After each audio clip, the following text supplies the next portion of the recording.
Hundreds of thousands of videos are uploaded to YouTube every day, most of which will never be seen by more than a handful of people. But deep inside this hole, there exists content so disturbing that it's better left unseen. The Deep Into YouTube subreddit is a community that shines a light into this void to put eyes on the videos that would otherwise never be seen. And sometimes what we see is much darker than you'd expect. This is exactly what happened in January of this year when a user in this community made a post linking to a disturbing video uploaded in 2007 with very little context.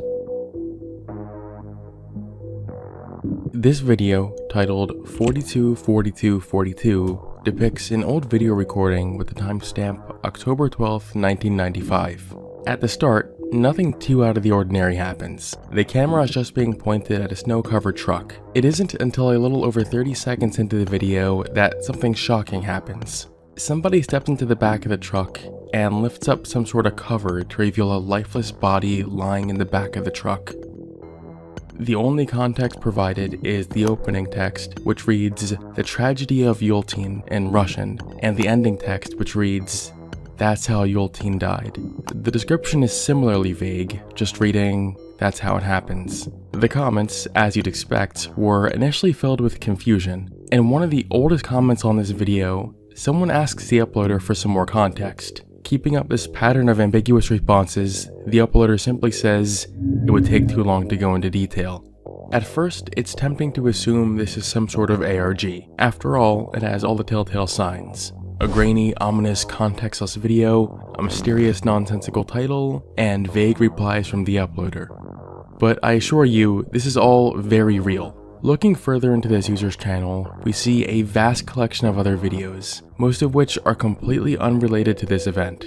However, from all these videos, we can isolate a select few which appear to have footage taken from the same type of camera near the same date as the video we just watched. Together, these videos tell a disturbing story as they give us a first-person perspective of what occurred in one of Russia's most disturbing towns.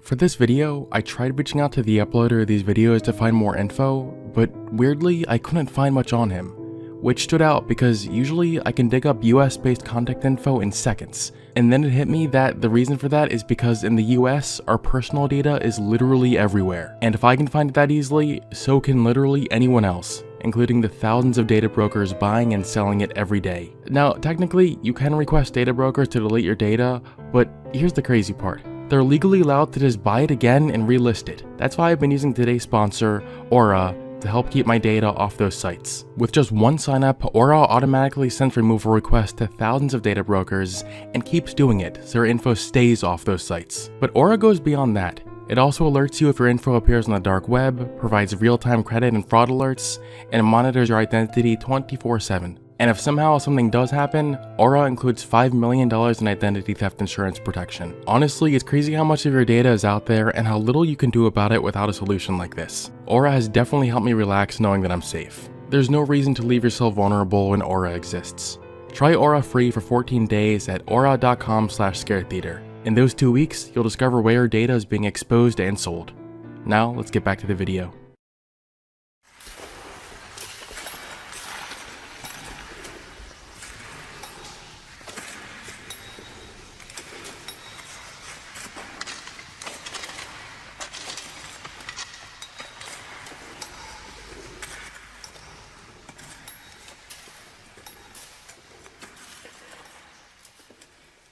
In the mid-1900s, the Cold War between the US and the Soviet Union was at its peak. Tensions were high, and the USSR was really pushing their industrialization to compete with the West in any way possible. In the late 40s, the Soviet Union had a stroke of luck. A surplus of tin and tungsten deposits were found in a remote area in the far east region of Russia. This was an amazing opportunity to expand their industrial reach, so they immediately took advantage of this by turning the area into a mining town called Iultin. A lot of money and planning went into the project. The town was heavily subsidized by the state with infrastructure, housing, and worker services. It was expensive to maintain, but the resources from mining made it all worth it. From the 1960s to the early 80s, the town was running very well. It had a mining and processing plants, airport, hospital, schools, movie theater, and cultural centers. This wasn't just a work site. It was a real town where people grew up, went to school, and had families. However, there was one massive problem. The town relied entirely on constant funding from the Soviet Union. Outside of this, the economy had no way of supporting itself without external funding. This meant that if their mining operations ever became unprofitable, or if the Soviet Union stopped funding for any reason at all, then the entire economy would completely collapse. Can you guess what happened? By the late 80s, the Cold War was coming to an end, and the Soviet Union just couldn't keep up with the US, both politically and economically. This led to the collapse of the Soviet Union in 1991. This collapse meant that all funding for Iultin ceased practically overnight, leading to the town's economy falling apart. People who had the means were able to relocate, but those who stayed faced extreme poverty and poor conditions. By the mid-90s, everything was completely falling apart, and it was a horrific sight to see. And that is where the mysterious videos on this YouTube channel begin. The earliest video from this event on this channel brings us to August of 1995. As seen from the opening card, we are currently in the village of Mgwima. By this point, Iultin wasn't just struggling, it was completely falling apart. The Soviet Union had been gone for nearly 4 years now. This meant 4 years of no money going into the town of Iultin. The few people that remained in the town at this point were struggling to survive. Despite the complete lack of structure in the region, the poor remaining souls in Iultin weren't completely forgotten. Some local governments in the region ran operations to deliver supplies to Iultin and help evacuate people. It's difficult to tell exactly who the people in this video are, but based on the context, it's possible they're part of some state-coordinated supply or evacuation convoy. Their mission was simple: make it to Iultin to assist the remaining citizens who were left there. As simple as it sounded, one of the most difficult parts was actually getting to Iultin in the first place. The only way to get to Iultin on the ground was by following a very long gravel road built in the 50s called the Iultin Highway. The men in this video followed this road, which brought them through the Mgwima village, and then closer and closer toward Iultin. The trip was actually pretty easy, up until they reached their main obstacle. As they followed the road, they reached a section where a large river cut through the road. In order to complete their trip, they needed to find a way to cross this. This was basically a make or break point for anyone trying to make it into the town. If you managed to cross this river, then the rest was fairly straightforward. The footage documents just how difficult getting past this was. We see shots of vehicles toppled over in the water and people stranded out in the water needing boats for help to get them out. After a significant struggle, it looks like some vehicles were able to make it through, but definitely at a cost. The end card reads, "That's how our drivers got hurt," which implies these videos were actually taken by the uploader himself. There were several comments posted by the uploader which confirmed this too. This was not just some footage this person found and re-uploaded. He actually lived through this.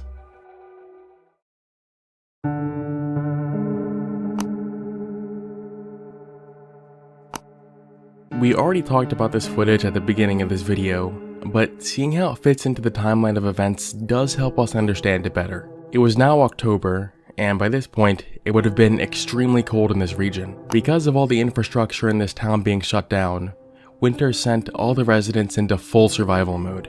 This shot is a very powerful presentation of just how severe things were in Iultin by this point. This wasn't just an economic collapse. People were dying. As for why the body's in the truck, it's not entirely clear, but one plausible reason is that it was loaded onto the truck for transport. All the community resources in the town shutting down meant that there were no longer any stable emergency services, hospitals, or even burial systems. So this may have been one of many bodies loaded onto a truck to be transported out to receive a proper burial. As horrific as a sight that this was only the beginning of what would be shown from inside this town.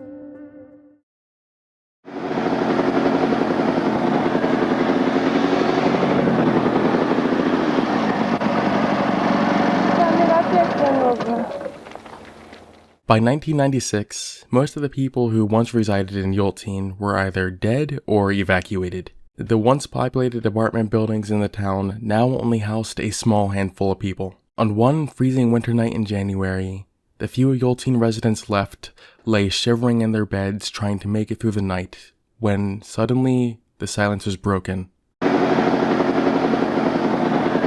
A fire tore through one of the apartment buildings, jolting everyone awake. In a panic, they all scramble through the smoke and heat to escape into the brutal cold. This video captures the chaos of the burning building while we hear confused residents in the background talking about what is going to happen next, though no one really knows. So, how was this level of destruction even possible? Well, because all the town's infrastructure was long abandoned at this point, this meant that most of the central heating system stopped working. This made the already harsh winter excruciating for the people that remained. In a desperate attempt to stay warm, some residents needed to heat their homes with stoves and space heaters. The problem was that the electrical wiring in the building wasn't designed to handle this load, which led to the fire that we're seeing here. The footage ends with a haunting shot of the aftermath the next day. Charred debris, icy winds, no help coming. Things weren't just bad anymore, they were hopeless.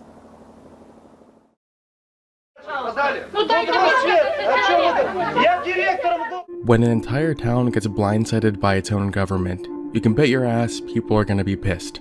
That's what the final 3 videos documenting this event on this channel capture. By the time this footage started, Iultin had been going to shit for years, and people needed answers. These videos depict a town hall-like meeting, with what seems to be some type of local officials or regional administrators speaking to the citizens. The description of the first video here suggests the names of these officials are Isakov and Fedorenko. The goal of these officials is to calm everyone down and explain what's going to happen from here, which is much easier said than done.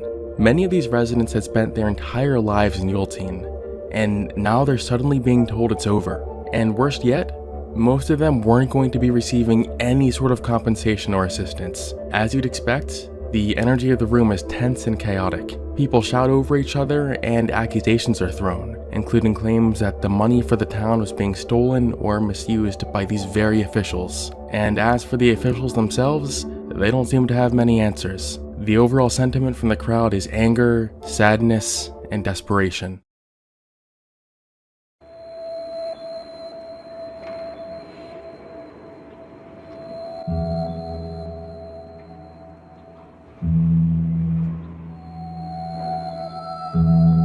These were some of the final moments documented of the town of Iultin and its residents. Not long after this, the town's population rapidly dwindled down to 0. Some people were more resilient than others, toughing it out all alone here for much longer than you might expect. In the late 90s, the Russian government declared Iultin non-viable, and it was never seriously talked about again. Today, Iultin is completely abandoned, with only ruins remaining of a once bustling economy.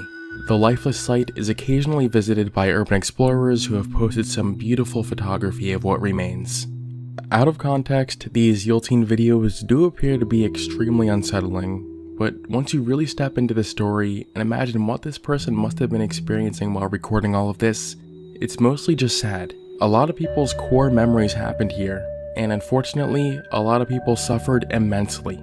But even though the town is gone, their stories will still be remembered. And that's largely thanks to the Iultin channel for documenting an important but brutal piece of history. Thank you for watching, and I will see you on the flip side.